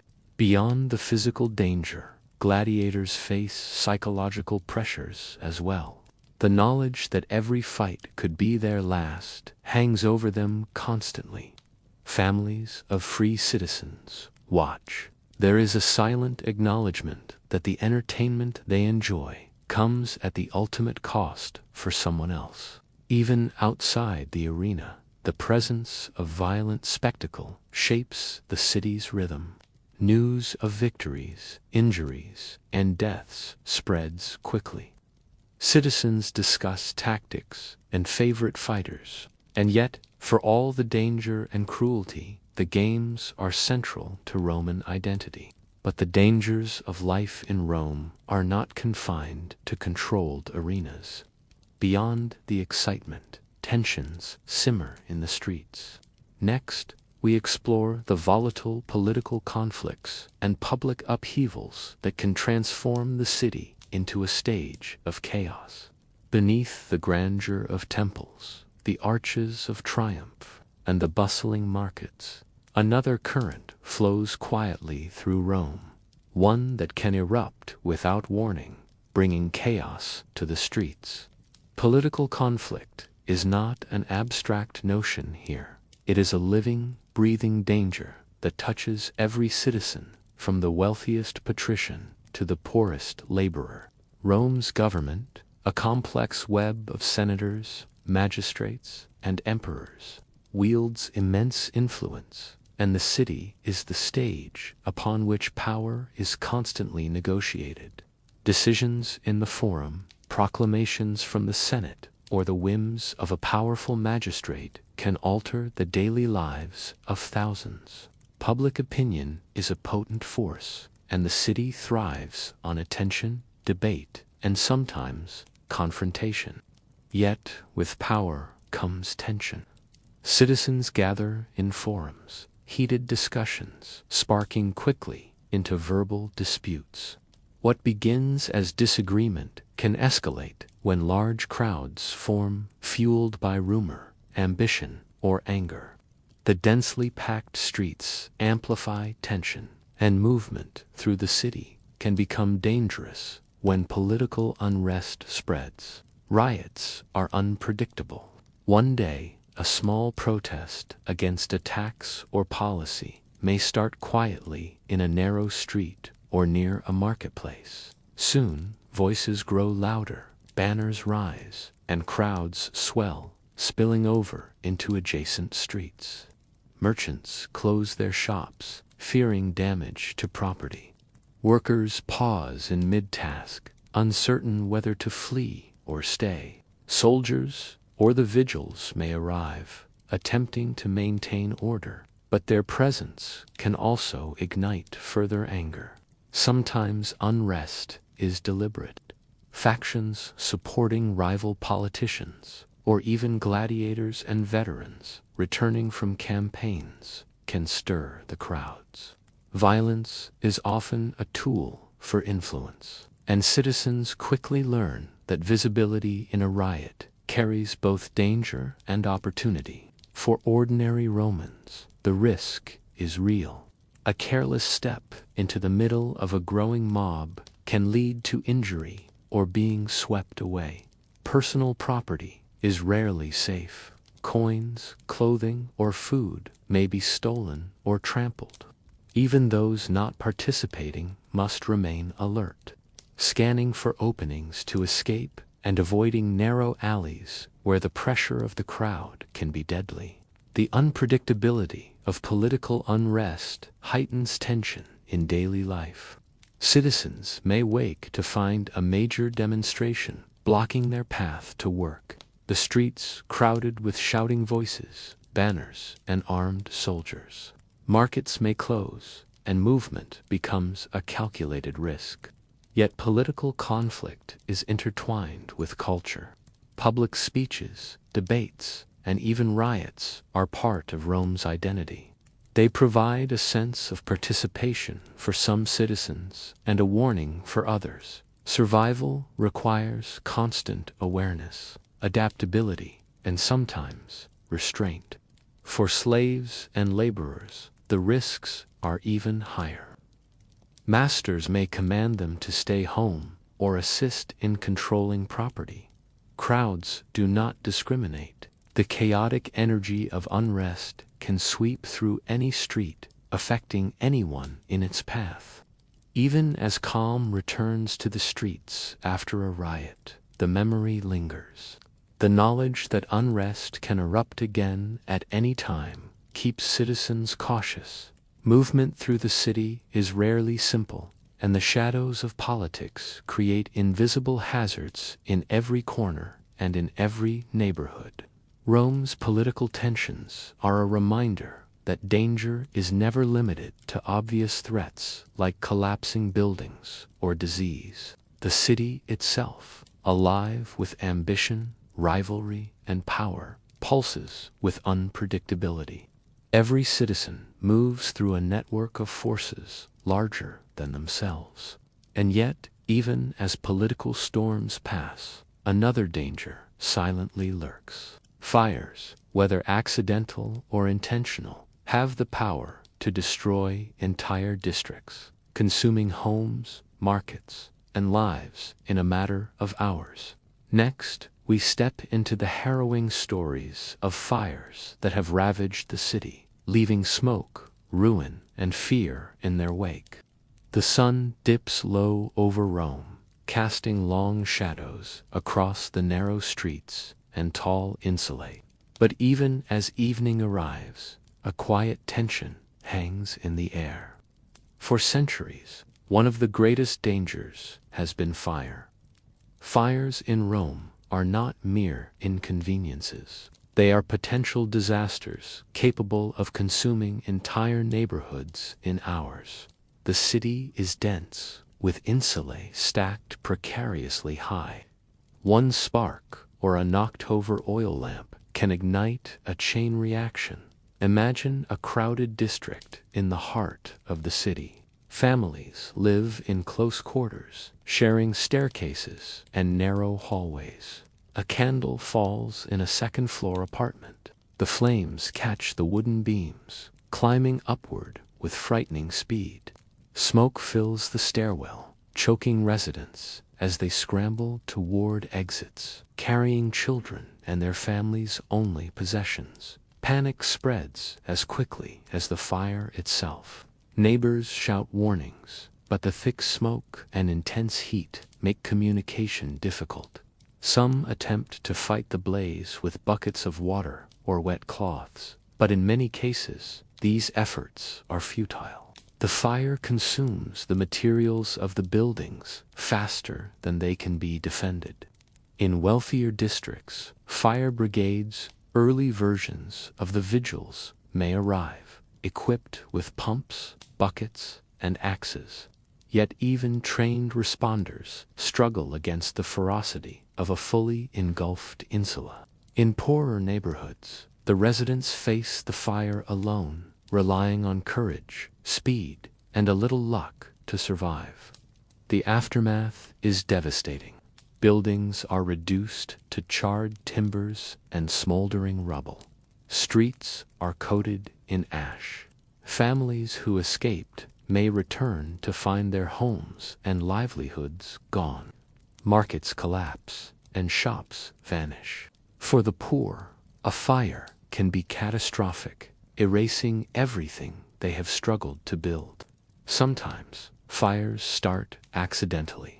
Other times, they are deliberately used as weapons during riots or acts of sabotage. Regardless of the cause, the results are always the same: loss, fear, and uncertainty.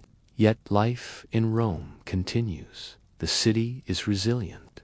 Rebuilding begins almost immediately, using whatever materials are available. Communities come together. Markets reopen. Workshops resume their work, and citizens navigate the streets once more. The threat of fire shapes the way Romans live. Buildings are designed with narrow corridors, and vigilance becomes part of everyday life. Citizens learn to handle oil lamps carefully and keep buckets of water nearby. But survival is never guaranteed. As night falls, the glow of a distant fire may flicker on the horizon, a haunting reminder of the city's vulnerability. For centuries, Rome has endured these flames, yet the danger is never fully gone. Danger in ancient Rome comes in many forms, some sudden, some creeping. Fires destroy homes, yet disease and crime linger quietly. Rome thrives, yet its pulse is always tied to risk. Every street and building holds a story of survival or loss. Could an ordinary person from today truly survive in ancient Rome? Or would the city's hidden perils claim them? This thought sets the stage for our next exploration: the psychological toll of living in such an unpredictable world. Even beyond the streets, markets, and flames of Rome, the city and the empire it anchors faces another set of dangers. These are born not of human hands, but of the natural world.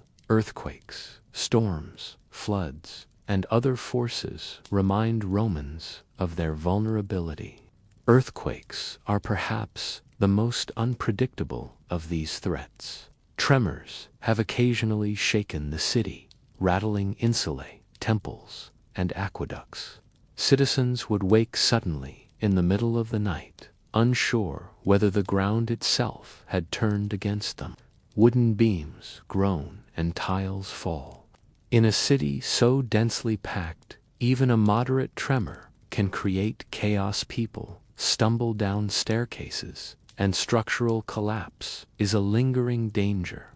Storms bring their own hazards. Summer thunderstorms can swell rivers and flood streets, sending mud and debris racing through narrow alleys. Roofs leak, and upper floors are particularly vulnerable as water infiltrates weak wooden beams and crumbling plaster.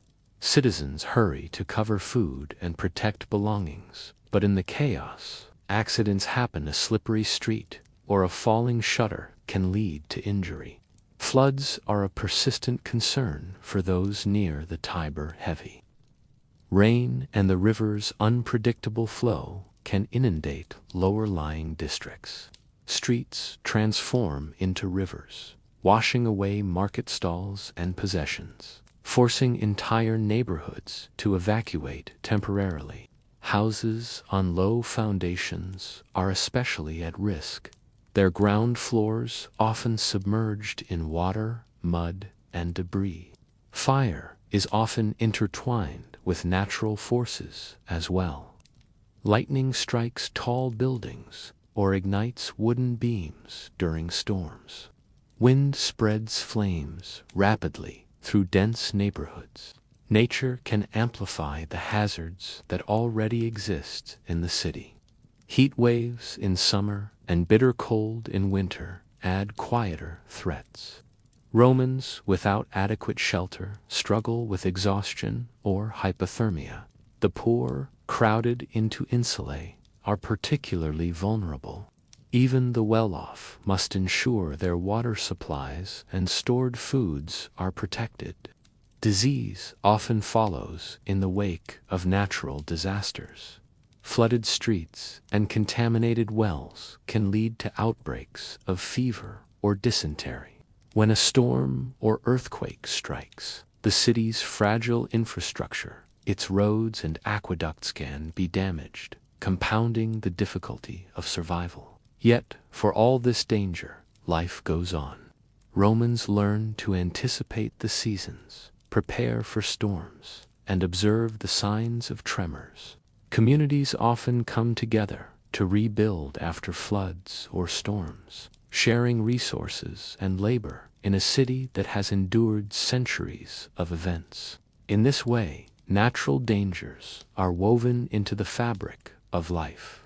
Humans remain at the mercy of the world around them. A sudden earthquake or a swollen river can turn daily routines into life-or-death struggles within moments. And beyond the physical threats lies another invisible challenge: the psychological strain of knowing danger is always close. Next, we step into the psychological stress of city life, exploring how constant risk shapes the minds and hearts of Romans. Life in ancient Rome is not only a test of physical endurance, but also of mental resilience. For those who navigate the city's crowded streets, precarious buildings, and bustling markets, stress is a constant, invisible companion. It quietly shapes daily routines, interactions, and even dreams. From the moment a Roman awakens in an insula or crowded household, awareness of danger is instinctive. The narrow staircases leading down to the streets may creak or sway. The walls above may groan under the weight of neighbors, and the threat of fire or collapse is never far from thought. Every decision when to leave home, which route to take, even what to carry is influenced by the risk that surrounds them. The streets themselves contribute to anxiety. Pedestrians must weave through carts, animals, and crowds, all moving unpredictably. A sudden shout, a dropped bundle, or a misbehaving animal can provoke immediate tension. Noise is unending.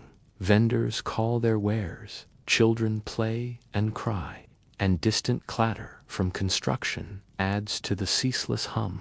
Even a brief lapse in attention may lead to a fall, a collision, or worse, reinforcing the constant vigilance that city life demands. Illness and contamination amplify this stress.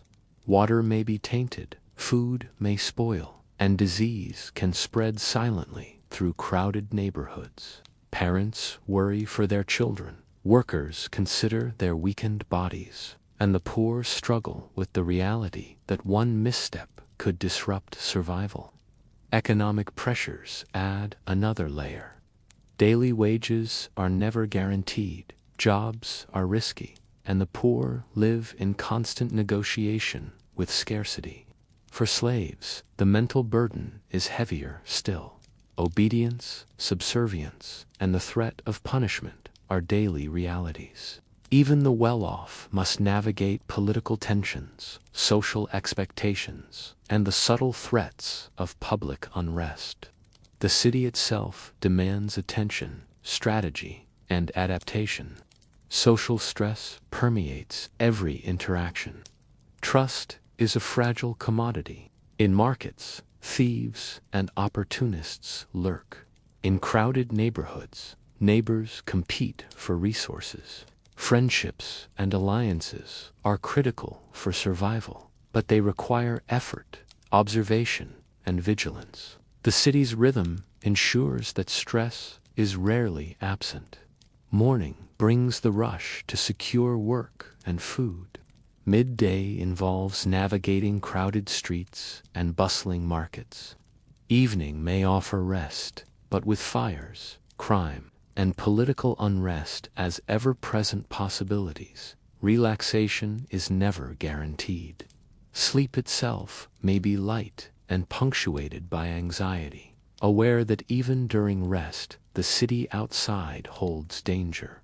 Yet, in the midst of this tension, Romans develop remarkable resilience. Humans adapt to constant risk. Families, friends, and neighbors form support networks. Daily routines, while fraught with peril, become familiar. Skills of observation, quick decision-making, and caution are cultivated over a lifetime. The mind learns to balance fear with necessity, stress with action.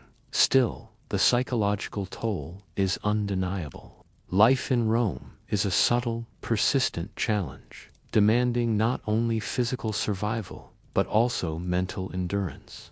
The knowledge that every street and building carries some degree of risk shapes the way citizens live, work, and even dream.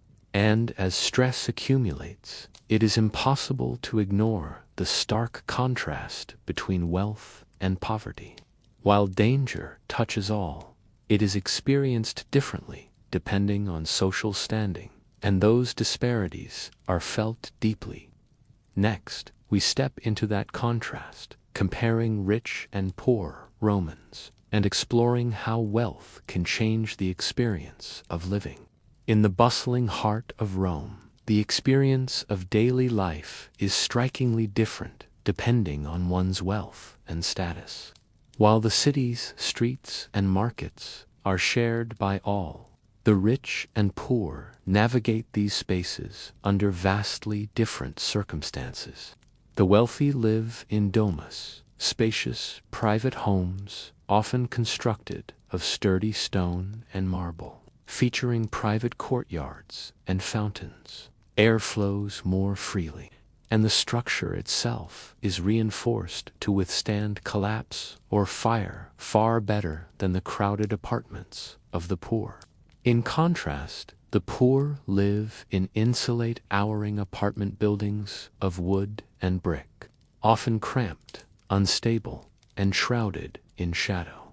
One family may occupy a single small room. Floors sag under the weight of residents, and fire is a constant threat. Food access further separates the classes. Wealthy Romans enjoy fresh produce, imported delicacies, and meat prepared in private kitchens. For the poor, meals are simpler, often based on bread or porridge. Malnutrition is a quiet, constant companion, as spoilage is frequent. Work and labor divide them as well. The wealthy engage in politics or philosophy, while the poor face physically taxing and hazardous toil. Construction, port work, or street vending provide minimal protection. Survival itself requires immense endurance, skill, and a bit of luck. Even hygiene is experienced differently. Wealthy homes have private latrines and running water, while the poor rely on public fountains. Infections spread rapidly in crowded quarters, making illness a persistent and invisible danger for those living in close proximity to waste. Public spaces like baths are open to all, but the rich visit at quieter times, avoiding the crowded pools and noise. Yet the city is one ecosystem. When fire breaks out or the Tiber floods, even the wealthy are reminded of their vulnerability. Psychologically, the contrast is stark. The poor live with perpetual vigilance, calculating every meal and interaction as a means of survival. Still, life in Rome carries complexity. Social mobility exists in small measures, and alliances can change one's circumstances overnight. The The gap between comfort and hardship remains tangible, influencing everything from the buildings one inhabits to the risks one faces. Life in Rome is shaped by choices, chance, and personal resilience. It is a constant negotiation between environment and society. Could an ordinary person from today truly endure life in ancient Rome, amidst its dangers, crowded streets, and ceaseless challenges? Imagine, for a moment, that someone from today, a visitor from the modern world, steps quietly into the streets of ancient Rome. They arrive with all the conveniences of the present: clean water, refrigeration, electricity, and healthcare. But in this world, 2,000 years ago, none of those comforts exist. Survival depends entirely on skill, awareness, and adaptability to a city teeming with dangers. At first, the visitor might be awestruck by the grandeur. Marble temples gleam in the sunlight, and massive arches mark civic pride. Bustling marketplaces overflow with goods, spices, and fabrics from across the empire. Crowds move like rivers through narrow streets, merchants shout their wares, and children dart between carts and animals. It is a vivid, alive city, unlike anything in modern life.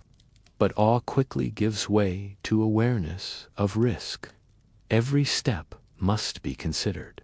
Streets are uneven, slick with mud or waste. Carts, horses, and donkeys move unpredictably, threatening collisions with pedestrians. Narrow alleys and crowded forums hide pickpockets and thieves.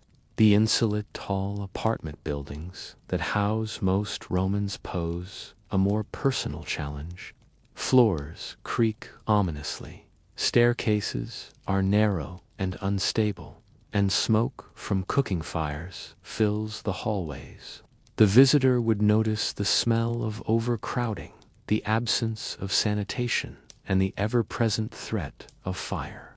In these cramped spaces, disease spreads silently, food is limited, and privacy is non-existent. Water and food become daily calculations. Drinking water may be contaminated, and bread can be stale or moldy. Illness could strike at any moment. Without modern medicine, even minor ailments may become serious, making survival a constant negotiation. Traveling further, the visitor might glimpse the more extreme hazards. Gladiator games showcase violence in arenas, and public unrest can erupt into riots. Fires, whether accidental or deliberate, consume entire districts in a single night. Even the natural world is unforgiving. Sudden storms, floods, or earthquakes can turn daily routines into life-threatening challenges. Psychologically, the stress would be intense. The constant awareness of danger would weigh heavily. Sleep may be light, anxiety subtle but persistent, as every decision carries potential consequences. The mind adapts slowly to such unpredictability, yet human resilience is remarkable.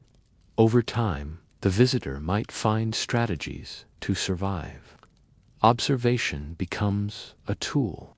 Understanding social norms and small acts of caution like avoiding congested markets could significantly improve chances of survival. Ancient Rome is a city of extremes: opulence and poverty, leisure and labor, life and sudden death. Survival in such a city requires more than strength. It demands awareness, adaptability, and a deep understanding of hazards. It is a delicate balance between awe and caution, curiosity and fear, and the ever-present tension between thriving and merely enduring. And as we step back, it becomes clear that life in ancient Rome was a delicate, intricate dance between danger and daily existence. Next, we quietly reflect on all we've seen, as we prepare to draw our journey through ancient Rome to a gentle, contemplative close. As the city of Rome slowly settles into the quiet of evening, the clamor of streets, markets, and workshops begins to fade.